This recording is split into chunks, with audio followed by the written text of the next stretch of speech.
Ladies and gentlemen, Bill Gertz. Thank you. Wow, great introduction. Yeah, great introduction. Great to be here.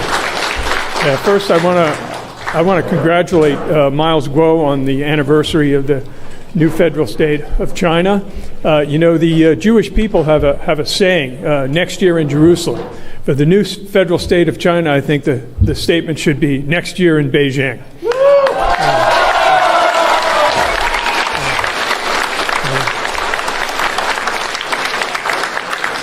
I'm going to talk a little bit about the coronavirus, the CCP virus. It was January 27th of 2020.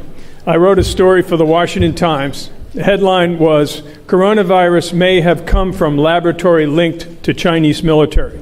The story was published really 2 or 3 days after the formal announcement on January 23rd of the outbreak of the coronavirus pandemic. The story was based on an interview with an Israeli military intelligence expert named Danny Shahom. And Danny Shahom was a medical doctor and had studied the Chinese biological weapons program. This was an expert who knew what he was talking about. He said experiments were ongoing inside the Wuhan Institute of Virology. Much to my surprise, on January 28th, my story disappeared from the internet. It was published in the paper, but it disappeared. And it turns out that Facebook had determined that this was somehow fake news, It was totally false. And yet, for over a year, I battled against Facebook, USA Today, and the Washington Post, which were supposedly fact checkers who said that it was a conspiracy theory to say that the coronavirus came from the Wuhan Institute of Virology. And it was done in a very sophisticated propaganda and disinformation way. And that is that the Chinese Communist Party, through its propaganda organs, was able to deflect the idea that the virus came from the Wuhan Institute of Virology by saying that the virus was created, that idea that the virus was created at the lab was false. Therefore, any mention of the laboratory was censored. And this is something that should never happen in a free country like the United States of America. We have the First Amendment to the Constitution, which guarantees freedom of speech, and yet we have these social media platforms, which are censoring free speech. Fast forward to April of this year, and on Capitol Hill, the top U.S. intelligence official for the U.S. government, Director of National Intelligence Avril Haines, appeared before the Senate Intelligence Committee. And in that hearing, she disclosed for the first time in over a year that there are 2 theories within the U.S. intelligence community on the origin of the coronavirus pandemic. And those 2 theories are, 1, that it leaked from a laboratory in Wuhan, and 2, that it came from an animal zoonotic jump into humans. Again, this was the debate that has been raging. What that testimony revealed was that there was a major intelligence failure within the U.S. intelligence community. This was out of sight of most people. Up until that time, the debate was among scientists, many of whom were corrupted by their work in China. And how did China and the Communist Party corrupt that work? Through unregulated research. A number of these scientists would go to China, where they were allowed to do experiments on animals, and also a very dangerous kind of research where you manipulate viruses in the lab. The Chinese Communist Party is obsessed with viruses. Just to give you an idea, on Chinese state television in January, they revealed that China's researchers had uncovered 2,000 new viruses, many of them from bats, which again, the coronavirus came from bats. And just for context, for the past 200 years, they had only discovered an entire inventory of some 1,500 viruses. So they have 2,000 new viruses. And this is where the work began within the Wuhan Institute of Virology on what is known as gain-of-function research. And the reason this is dangerous research is because it allows researchers to take viruses and make them more infectable to humans. China was not hiding this research. They actually published articles about that. And yet, for over a year, our scientific community, again, through corrupted scientists who were doing their research, they were allowed to do this dangerous research because the U.S. wouldn't allow it. They were conducting this dangerous research in China. In my Washington Times column this week, I disclosed that the U.S. intelligence community is now focusing on one particular virus. Its name is RATG13, RATG13. This is a bat coronavirus which the Chinese researchers were making more infectious to humans. It is believed that this could be a backbone virus for the virus which is now wreaking havoc across the globe.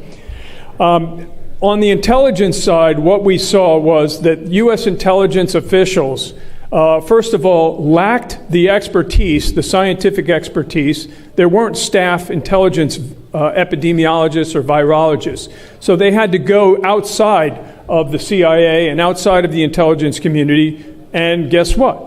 They encountered many of these corrupt scientists who were really running interference for the Chinese Communist Party. They were playing down, as we saw in a letter that was published in a medical journal by a group of prominent scientists who said that the idea that the virus leaked from a lab was nothing more than a conspiracy theory, and anybody who promoted that was a conspiracy theorist. And yet now we are seeing the reality and the facts come out. We're finally beginning to see. And this reached its high point when President Biden announced that the U.S. intelligence community, which had failed in an earlier attempt to uncover the origin of the virus, was divided. He revealed that a number of intelligence agencies were committed to this idea that it came from animals. And let me just comment on that. This is called the so-called zoonotic release theory. And the reason they call it that is that they believe, and again, this was pushed by many pro-China scientists, was the idea that the virus occurred naturally, evolved naturally, and jumped from a bat to an intermediate animal host, and then to humans. Again, we know that the Wuhan seafood market was supposedly the origin point for the outbreak. But guess what?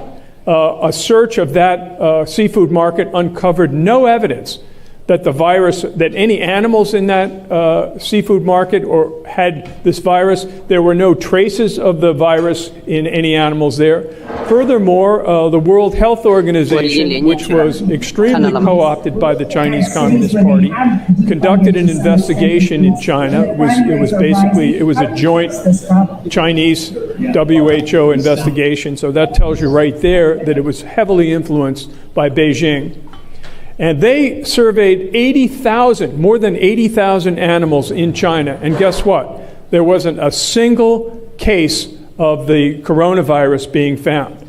So there is more evidence that the virus came from the Wuhan Institute of Virology than there is for this theory that has been promoted for so long, for so many months, that it came from an animal that jumped into humans.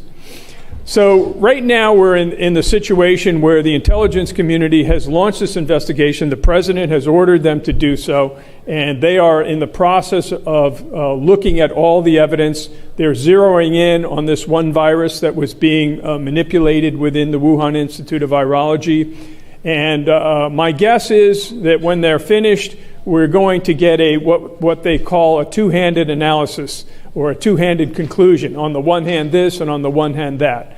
The real answer to the origin of the virus rests with the Chinese Communist Party. They know what happened in that lab. They know how this virus spread, and they're covering it up.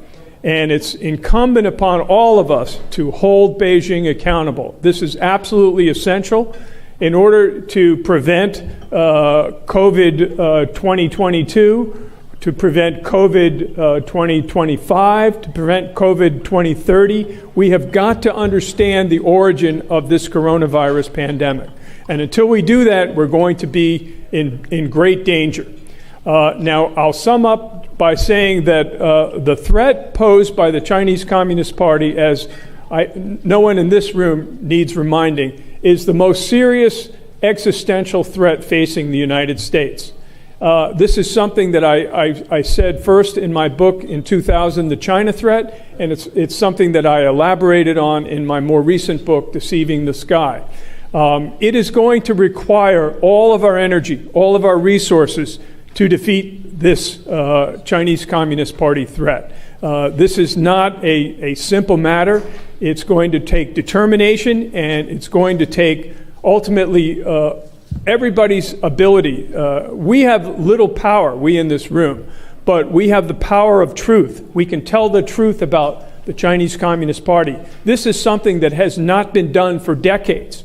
I can tell you that when I first started reporting on this, when I wrote The China Threat back in the late 1990s, I went to the Pentagon for a briefing on the Chinese military when they used to give background briefings to reporters. And after the briefing was over, a colonel came in and said, "The general would like to see you." The general, it turned out, was the director of the Defense Intelligence Agency. And we sat down in a conference room in the Pentagon, windowless conference room, high security area. And this general said to me, he said, "Bill, China is not a threat." And I was shocked.